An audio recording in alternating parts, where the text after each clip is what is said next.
Hey, I work 40 hours a week, you know what I mean? And it's me, it's my little thing.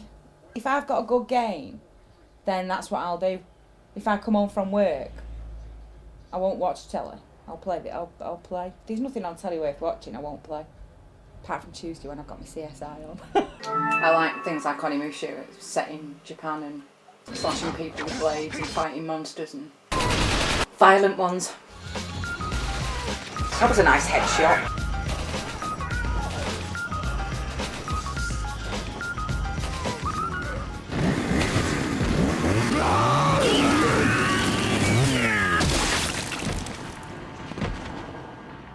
You know, yeah, there are guys coming after you with chainsaws, and you can, if you know, with your shotgun, blow people's heads off if you get the right shot, and it's great because it's graphics, it's, you know, it's make believe.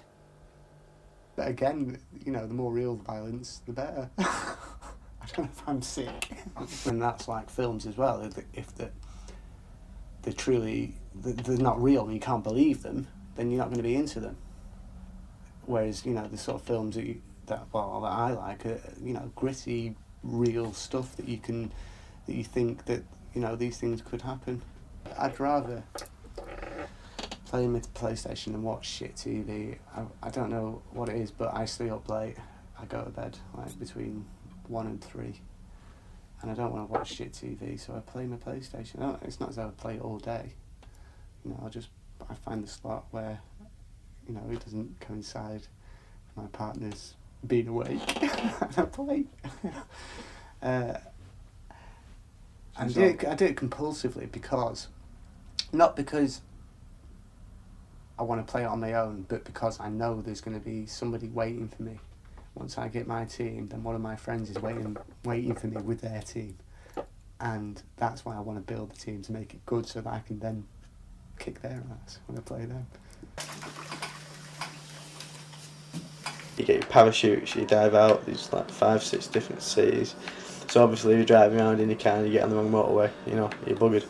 So, you know, you're best off. Well, it teaches you, so to speak, as you go through the levels, it teaches you each city and your way around it, and then it'll allow you access to the next city. And then it'll teach you your way around that city and so on, until eventually, you know, you're way around this basically massive place, and then you're laughing. Obviously, I'd never do this in real life. You know, it's like going to the movies or something.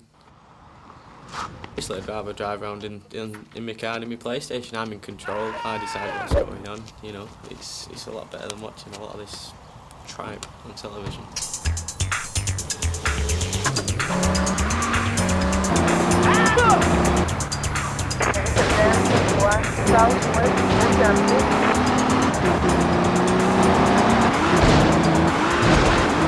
I wouldn't allow my children to go near it, and I've got a friend who does exactly the same thing who I work with.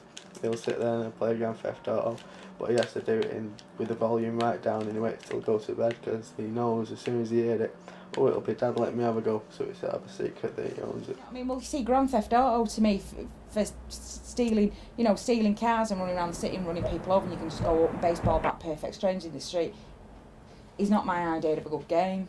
To me, that things like that just don't interest me. I like a game with a purpose and a goal at the end. Choose between, you know, being the female or the male on Resident Evil 2, and that's what I like. And then Resident Evil Codename Veronica is you only play Chris, a brother, for a little bit, and then you're back to being Claire. I suppose it stems from if you're a strong woman anyway, in personality and things like that, which I am. I'd like to be able to play as a woman in the games. I played Champions of Norath and the follow-on, which was Champions Return, as a female barbarian. So I'm all buffed up in all this gear, but at the end of the day, I'm a girl. I like the cutscenes. My favourite one of all time so far cutscene has got to be the opening of Onimusha 3. Where he was fighting, and that looked like a piece of film. So good.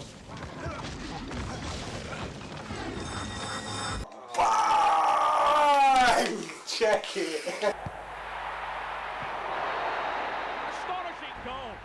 Why football? Because it seems it's quite real, in that if you on the game, if you time your movements, it coordinates how you'd have to time your movements on a real football pitch to beat someone, to get past someone, or to fool someone. You do exactly the same things on that game, which is really good. The ball has the dynamics that a normal ball has. Well, they try. Here's the corner. It's much closer than FIFA, because FIFA, there's no challenge to it, there's no art to it. Oh no. Good game is one you could play again and again and again. One that you won't get bored of quickly. There's always a bit of variety. There's always something different. You're in control, aren't you? So it's always going to be slightly different. Obviously, the way I drive around and things are random. For example, on Mario Kart, you go over square boxes and you pick things up, and whatever you collect, it can be a star, a red shell. It can do different things, and that's always random. So obviously, every time we go on it, it's going to be a different race. Because I mithered my mum to death for a Christmas present. My Christmas present was a PlayStation 2, and she said, I've never heard you mither so much for a Christmas present since you were about 5 and you wanted a pram. I like to be immersed in a Tron way with glasses, or virtual reality. I think there's so much more scope. I mean, just looking at what the iToy does and the games that they've brought out for that, I don't think they're using it to its full capability. You've got real interaction with the computer, with your hand, not a joystick. So sometime in the future, you are the control. In which case, you can play football games and play in real life simulation, which could also mean that you're playing a real life simulation of killing someone. So that could be bad.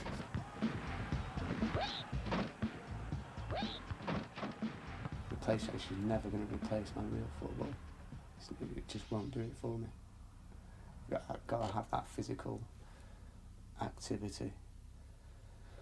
So, I don't know, when I'm retired, when I'm even older, then perhaps, hopefully the retirement homes will offer PlayStation football.